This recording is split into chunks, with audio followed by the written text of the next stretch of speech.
নমস্কার, আমি সোমা। আজকে রান্না করব এঁচোড়ের রেসিপি। তবে এঁচোড়ের রেসিপিটা আজকে রান্না করব সম্পূর্ণ নিরামিষ এঁচোড়ের কালিয়া। তবে চলুন আমি এঁচোড়টাকে এবার কেটে নিই। এঁচোড়টাকে ছোট ছোট সাইজ করে আমি কেটে আর কাটার সময় একটু গামলার মধ্যে একটু হলুদ নিয়ে বসলে কি হয়, রঙটা খুব সুন্দর হয়। এঁচোড়ের যে কষটা আছে, না হলে কি হয়, একটা কালচে রং চলে আসে। এঁচোড়টাকে কেটে আমি হলুদ জলে ভালো করে একটু ধুয়ে তারপর অল্প সেদ্ধ করে নিয়েছি। সেদ্ধটা মানে যাতে কষটা চলে যায় এমনভাবেই আমি সেদ্ধ করেছি। এবার এঁচোড়টাকে আমি পরিষ্কার করে ধুয়ে জলটা ঝরিয়ে এবার একটা বাটিতে তুলে নিলাম। এখন এঁচোড়টার মধ্যে আমি কিছু মশলা অ্যাড করব। দেখুন সেদ্ধটা কেমন করেছি, খুব জোরে চাপা দিলেই কিন্তু এটা ভেঙে যাচ্ছে। দিয়ে দিলাম পরিমাণ মতো নুন, হলুদ গুঁড়ো, আর দিয়ে দিচ্ছি এবার টক দই। টক দই এখানে চা চামচের যদি হিসাব করেন তবে আপনারা 6 থেকে 7 চামচের মতো চা হবে। এখানে একটা বাটির মধ্যে আমি নিয়ে নিলাম কাঁচা লঙ্কা আর বেশ খানিকটা আদা। যেহেতু আমি এটা নিরামিষ রান্না করব, নিরামিষ রান্নায় একটু আদা দিলে সবচেয়ে ভালো হয় রান্নাটা। কাঁচা লঙ্কা, আদা, আরও কিছু মশলা এটার মধ্যে আমি অ্যাড করব, দিয়ে দিচ্ছি মিক্সার জারের মধ্যে। দিয়ে দিচ্ছি এবার 12 থেকে 13টার মতো কাজু বাদাম। দিয়ে দিলাম 2 চামচ পরিমাণ পোস্তদানা। এদিকে আমি টক দই, নুন আর হলুদ গুঁড়ো দিয়ে আগেই মাখিয়ে রেখে দিয়েছিলাম এঁচোড়টাকে। এবার যে মশলাগুলো আমি পেস্ট করে নিয়েছি সেই মশলাটা এখানে দিয়ে দিলাম। দিয়ে ভালো করে এঁচোড়টাকে আমি মাখিয়ে নেব।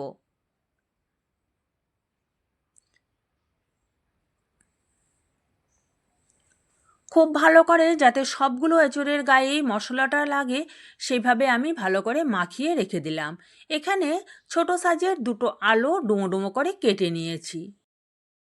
এবার আমি গ্যাসের ওভেনে একটা কড়াই বসিয়ে দিলাম। কড়াইতে দিয়ে দিলাম পরিমাণ মতো সর্ষের তেল। এঁচোড় রান্না করতে কিন্তু একটু তেল মশলার পরিমাণটা একটু বেশি লাগে। সর্ষের তেলটা দিয়ে তার মধ্যে আমি 1 চামচ, বড় চামচের 1 চামচ ঘি দিয়ে দিলাম তেলের মধ্যেই। এবার আলুগুলো কেটে রেখেছিলাম, সে আলুগুলোকে ভেজে নেব সামান্য একটু নুন আর হলুদ গুঁড়ো দিয়ে। আলুগুলো একটু লাল লাল করে ভেজে আমি এগুলোকে তুলে নেব।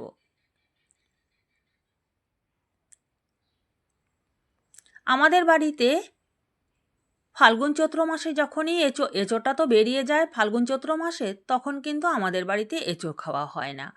আমাদের বৈশাখ মাস পড়লেই এঁচোড় আনবে, তখন এটা খাওয়া হয়।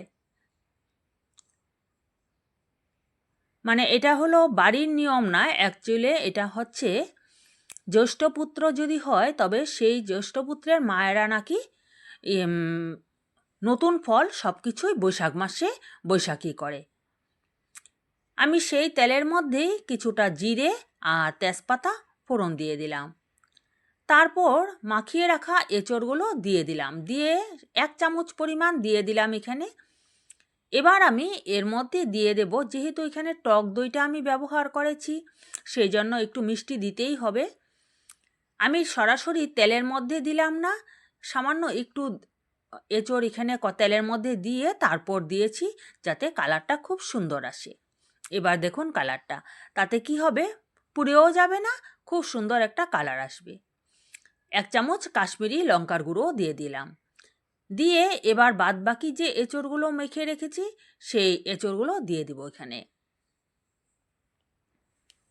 তবে কার কার বাড়িতে এরকম নিয়ম আছে অবশ্যই কমেন্ট করে জানাবেন। আমাদের বাড়িতে বৈশাখ মাস ছাড়া এঁচোড় আনা হয় না।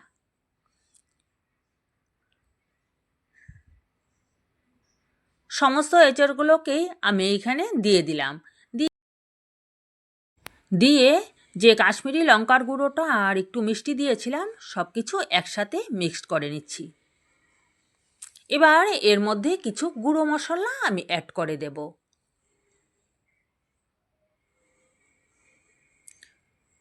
বড় চামচের 1 চামচ জিরের গুঁড়ো, বড় চামচের 1 চামচ ধনে গুঁড়ো দিয়ে এবার ভালো করে একটু নেড়ে এঁচোড়টাকে কষিয়ে নেব মশলার সাথে। গ্যাসের ফ্লেমটা মিডিয়াম আঁচে রেখে অল্প সময়ের জন্য ঢাকা দিয়ে এঁচোড়টাকে রান্না করব। তাতে সেদ্ধও হবে আর সঙ্গে কষানোও হয়ে যাবে। খানিকক্ষণ পর আমি ফিরে এসেছি। দেখুন আমার এঁচোড়গুলো কিন্তু খুব সুন্দর কষানো হয়ে গেছে, এবার কড়াইয়ের গায়ে লেগে আসছে। এবারে আগে থেকে ভেজে রাখা যে আলুগুলো, সেই আলুগুলো দিয়ে দিলাম।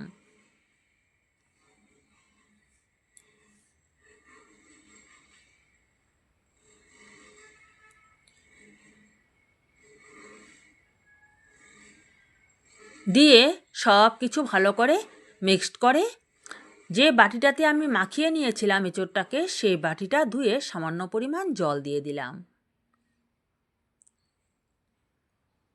আরও কিছুটা জল লাগবে, কারণ অল্প সেদ্ধ হবে সব কিছু একসাথে, জলটা আরও একটু দিতে হবে। আরও অল্প পরিমাণ আমি জল দিয়ে দিলাম, আপনারা আপনাদের পরিমাণ মতো দেবেন। জলটা দিয়ে অল্প নেড়ে ঢাকা দিয়ে রেখে দেব। আপনি যদি আমার চ্যানেলে নতুন বন্ধু হয়ে থাকেন তবে অবশ্যই আমার চ্যানেলটিকে সাবস্ক্রাইব করে পাশে থাকা বেল নোটিফিকেশনটি অল করে আমার সঙ্গে থেকে যাবেন। আর পুরনো বন্ধুদের জানাই অনেক ধন্যবাদ আর ভালোবাসা। অল্প সময় ঢাকা দিয়ে রেখে দিয়েছিলাম। এবার আমার রান্নাটা কিন্তু প্রায় হয়ে এসেছে।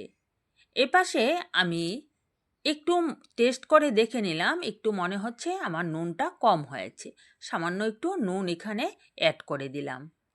এবার এর মধ্যে আমি ঘরে পেস্ট করা এলাচ দারচিনি একসাথে পেস্ট করে নিয়েছি। আমি যে মিক্সার জারটার মধ্যে কাজু আর আদা লঙ্কা এগুলো পেস্ট করেছিলাম, সেই মিক্সার জারটাতেই পেস্ট করেছি, সেই জন্য রঙটা একটু সাদা দেখা যাচ্ছে। ঘরে পেস্ট করা বা বেটে দেওয়া এলাচ দারচিনিটার গন্ধটাই বেশি ভালো হয়। দিয়ে দিলাম সেই গরম মশলার পেস্টটা, দিয়ে এবার আবারও উপর দিকে 1 চামচ ঘি আমি ছড়িয়ে দিচ্ছি। দিয়ে গ্যাসটা অফ করে দিয়ে অল্প সময় ঢাকা দিয়ে রেখে তারপর বাটিতে তুলে নেব। তবে কেমন লাগলো বন্ধুরা আমার আজকের এঁচোড়ের কালিয়া রেসিপিটি অবশ্যই কমেন্ট করে জানাবেন। এইভাবে এঁচোড়ের কালিয়া বানিয়ে খেয়ে দেখবেন, নিরামিষের দিনে অসাধারণ লাগে খেতে। তবে আজকের মতো এই পর্যন্তই। আপনারা সকলে ভালো থাকবেন, সুস্থ থাকবেন, সাবধানে থাকবেন। আবারও নিয়ে আসবো অন্য কোনো দিন অন্যরকম রান্নার রেসিপির সাথে। ততক্ষণের জন্য বাই বাই।